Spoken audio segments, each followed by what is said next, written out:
করতে যাচ্ছি, আবার একই সাথে যারা ডেভেলপড কান্ট্রি বা ক্রিকেটে যারা আসলে তাদের স্কিলকে সাইন্টিফিক্যালি আসলে অ্যানালিসিস করছে, তাদের এটা আছে। সো ডিফারেন্সটা আসলে কোথায় হচ্ছে, এটা যদি একটু শর্টলি বলতে আমাদের বুঝতে সুবিধা হতো। আর একটা কোয়েশ্চেন, সেটা হচ্ছে যে ন্যাশনাল টিমের এই মুহূর্তে লিডারশিপ গ্রুপ যারা, এদের সাথে আপনাদের এই ব্যাপারে ডিসকাশন হয়েছে কিনা, তাদের আউটপুটটা কি, তারা আসলে কতটা হ্যাপি বা আমি এটার বিষয়ে আপনার আজকে থেকে আরও 1.5 বছর আগে শান্ত যখন ওয়ানডে ক্যাপ্টেন ছিল, শান্তর সাথে এটা নিয়ে অনেক ডিসকাশন হয়েছিল, আমার মানে ডিটেল ডিসকাশন হয়েছিল।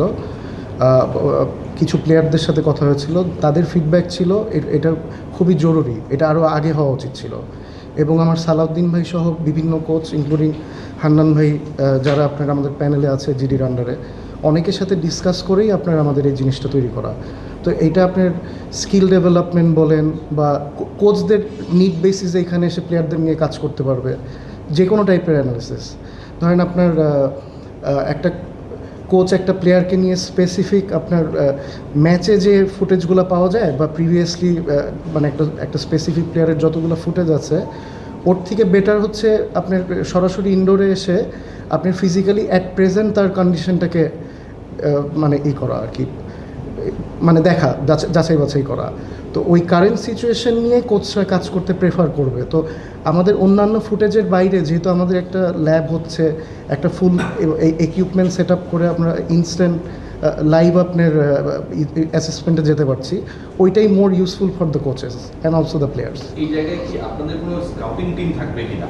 ধরেন যারা রেপুটেড ক্রিকেটার বা নাম যাদের ভালো ন্যাশনাল টিমে যারা খেলে, ওদের কোনো একটা সমস্যা এটা আমাদের চোখেও পড়ে, আমরা বলতে পারি যে ওর এই ঝামেলাটা হচ্ছে, ওর অ্যাকশনটা নিয়ে প্রশ্ন রয়েছে। বাট অনেক ট্যালেন্টেড ক্রিকেটার যারা আসলে এমার্জিং, যারা আসলে এই ঢাকা বেস না, যারা হয়তো একটা রুট লেভেলে আছে, রাঙ্গামাটিতে বা বগুড়ায় আছে, বাট ওই প্লেয়ারটাকে স্কাউটিং করে যদি পিক করা হয়, যেমন মুস্তাফিজের হাতের বরণটা কিন্তু একটু ডিফারেন্ট, মুরালি ধরনের মতো, যেটা তাকে অ্যাডভান্টেজ দেয়। সো এরকম অনেক কিছু তো আসলে আলটিমেটলি ট্যালেন্টেড ক্রিকেটাররা আছে, এদের পিক করার ক্ষেত্রে আপনাদের কোনো স্কাউটিং টিম থাকবে কিনা, যে প্রপার অ্যানালিসিসের মাধ্যমে এখানে ন্যাশনাল টিম লেভেলে কাজে লাগবে? আমাদের আপনার নেশন ওয়াইড একটা স্কাউটিং টিম সবসময় থাকে।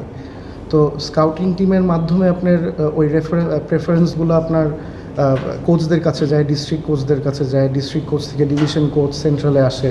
তো এখন একটা ডিস্ট্রিক্ট কোচ যদি মনে করে, ডিস্ট্রিক্ট কোচ না ধরেন সেন্ট্রালের কোনো কোচের কাছে কোনো একটা প্লেয়ারের রেকমেন্ডেশন আসলো যে এই ছেলেটাকে একটু দেখেন, তো আমার মনে হয় এখানে আপনার টাইম স্লট চেক করে সবসময় একটা অ্যাপয়েন্টমেন্ট নিয়ে এসে যে কোনো প্লেয়ারের সাথে কাজ করতে পারে। তাহলে আপনারা কি মনে করেন কিনা যে কোচেস এডুকেশনটা ইজ মাচ মোর ইম্পর্টেন্ট, যদি আপনারা এই প্রসেসটায় অ্যানালিসিস সেন্টার বা ল্যাব যেটা করতে যাচ্ছেন সেটাকে ইমপ্লিমেন্ট সাকসেসফুলি করার ক্ষেত্রে? কারণ যদি আপনার রুট লেভেলের কোচের ওই এডুকেশন বা ওরিয়েন্টেশনটা না থাকে প্রপারলি, দেন আসলে সে তো পিক করতে পারবে না, রাইট? আমরা আপনার একটা প্ল্যান নিয়েছি আমাদের, আপনি জানেন নাভিদ নেওয়াজ এখনও আমাদের সাথে আছেন। তো নাভিদ নেওয়াজ আপনার ওনাকে আমরা দায়িত্ব দিব আন্ডার-23 যে কোনো একটা ক্রাইটেরিয়াতে, ওইটা আমরা ডিসিশন নিয়ে আপনাদেরকে জানাবো। পাশাপাশি ওনাকে আমরা গেম এডুকেশন একটা ডিপার্টমেন্ট ওপেন করে গেম এডুকেশনের দায়িত্বটা দিচ্ছি। উনি আইসিসির সার্টিফাইড এডুকেটার। সো আগামী মাসে আমাদের একটা এডুকেশন কোর্স হচ্ছে লেভেল 2, এবং ওই কোর্সটা শেষ হওয়ার পর থেকে নাভিদ নেওয়াজ নিজেই আপনার কোর্সগুলো করাবেন। আর আপনি সামনে যে নিয়োগগুলো নতুন আপনার অ্যাপ্লিকেশনগুলো যে আমরা নিচ্ছি ডিস্ট্রিক্ট কোচদের জন্য, ওইখানে আপনার সবাইকে রিক্রুট করার পরে আমরা ফাস্ট ট্র্যাক করে লেভেল 1 তো হবেই, ওইটা তো প্রথমে করতেই হবে। আমরা ম্যাক্সিমাম 1 বছরের মধ্যে ফাস্ট ট্র্যাক করে সবাইকে লেভেল 2-তে নিয়ে আসার একটা প্ল্যান আছে। আরেকটা ব্যাপার,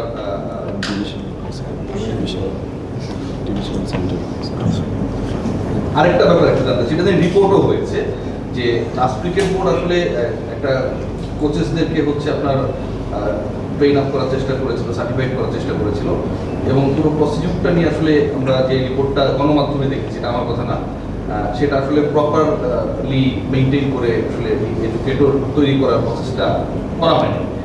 এই ব্যাপারে একটু যদি ক্রিকেট বোর্ডের ক্লিয়ার অবস্থানটা জানতে পারতাম। আর দ্বিতীয় যেটা, যদি এটা না হয়ে থাকে সত্যি সত্যি, তাহলে যারা সার্টিফাইড হলেন এবং সার্টিফিকেট নিয়ে সুন্দর করে হাসি দিয়ে চলে গেলেন এখান থেকে ওই সময়টায়, তাদের আসলে সার্টিফিকেটের ভ্যালুটা কী হবে? ওটা কি আবার আপনারা রিভ্যালুয়েট করবেন কিনা? আচ্ছা, আপনার হান্নান ভাই ওই কোর্সটাতে নিজেও পার্টিসিপেট করেছিলেন, আমাদের কাছে কিছু অবজারভেশন এসেছে। তো মানে লেভেল 3 করতে গেলে কিছু ক্রাইটেরিয়া মেনটেন করতে হয়, যেমন আপনার একটা ফার্স্ট ক্লাস টিমের সাথে কয়েক বছর কাজ করার অভিজ্ঞতা থাকতে হয়, এই ধরনের বিভিন্ন ক্রাইটেরিয়া আছে। তো আমাদের অবজারভেশনে আসছে এই ক্রাইটেরিয়াগুলো মেনটেন না করে কোর্সটা পার্টিসিপেট করতে অ্যালাউ করতে দেওয়া হয়েছে। সো আমাদের যে আইসিসি লেভেল 3 এডুকেটরটা আসবে, বিনোদ দাস, আগামী মাসে আসছে জুলাইতে, ওনাকে দিয়ে আমরা একটা রিভিউ করাবো, ওনার রেকমেন্ডেশন নিব, তারপরে সিদ্ধান্ত নিব যে পরবর্তী স্টেপ কী নেওয়া উচিত। ওটা আপাতত হেডলাম তাহলে বলতে পারি। না, এখন তো সার্টিফিকেট তো পেয়ে গেছে, দেয়ার লেভেল 3 কোচেস। রিভিউ করার পর আমরা রেকমেন্ডেশনটা নিয়ে বোর্ডে ডিসকাস করবো। My question to Mr. Shandip.